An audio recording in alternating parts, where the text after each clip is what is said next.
You're watching the Aster King Show. The revolution may or may not begin here. This week started off with the largest anti-democratic demonstration ever seen in the United Kingdom in what was known as the #March for Europe. Thousands of brainwashed idiots joined together to cry incessantly over Brexit. In fact, I hear they were so upset the night before the Met Office had to issue a yellow warning for flooding in the big cities. But in all seriousness, folks, these sorts of things are dangerous. We've got Eddie Izzard parading around telling us that we can still change our mind about Brexit, that the referendum decision isn't carved in stone. Well, I disagree. I mean, what kind of democracy would our country be if the people were allowed to change their minds?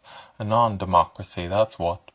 The globalists are just trying to give the media images of the march they can play on repeat to fool the British people into believing the bullshit polls will start coming out with, saying that suddenly everyone wants to stay in the European Union, even though you can't find a single fucking person on your street in Clacton that wants to stay.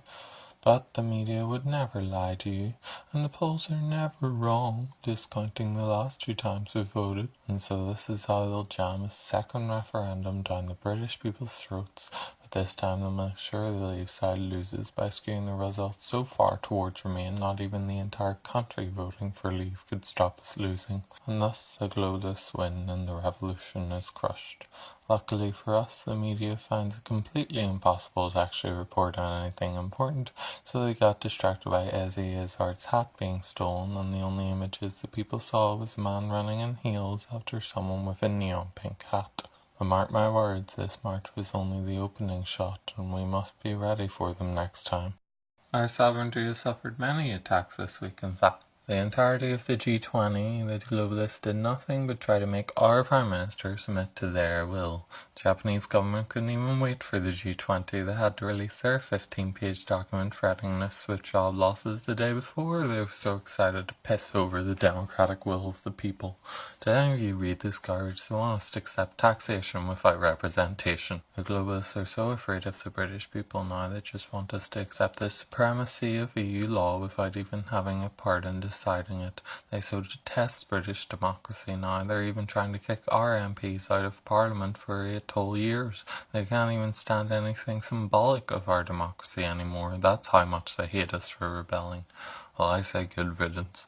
These corporations do nothing but advance the evil, sick, twisted schemes of the elites, and I don't want them here. Our government is saying we should be open for business. No, we shouldn't.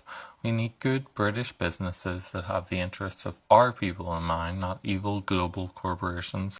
Besides, it doesn't matter, because unless we do what the globalists tell us to do, these corporations will be leaving anyway.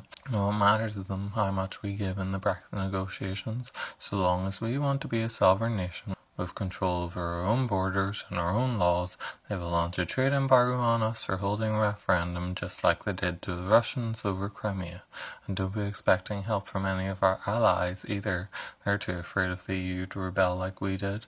Sadly, we are alone in our rebellion against the New World Order. But as we're witnessing in America with the rise of Donald Trump, we might not be for long. To be honest, I don't know what to think of Theresa May and her government. First, she says no to an Australian-style points-based immigration system and announces there will be no curbs on any European bankers trying to get into the country, which suggests she is going to do the globalist bidding. But then it's announced that Britain is going to build a wall at Calais and conduct checks on lorries before they cross the border, preventing the French from sneaking these refugees into our country to lower wages, which suggests she isn't going to do the globalist bidding, so I don't know. Just for the record though, I don't even endorse a points-based system. No, I think we should have an immigration lottery. Each week anybody that wants to immigrate here has to apply for a number, and then they fling around the balls, and whoever wins is clearly deserving of coming to our country because it will have been God's choice.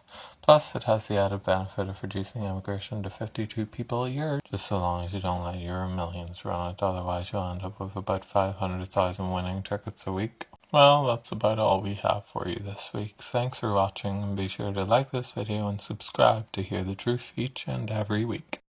You've been watching the Aster King Show. The revolution may or may not begin here.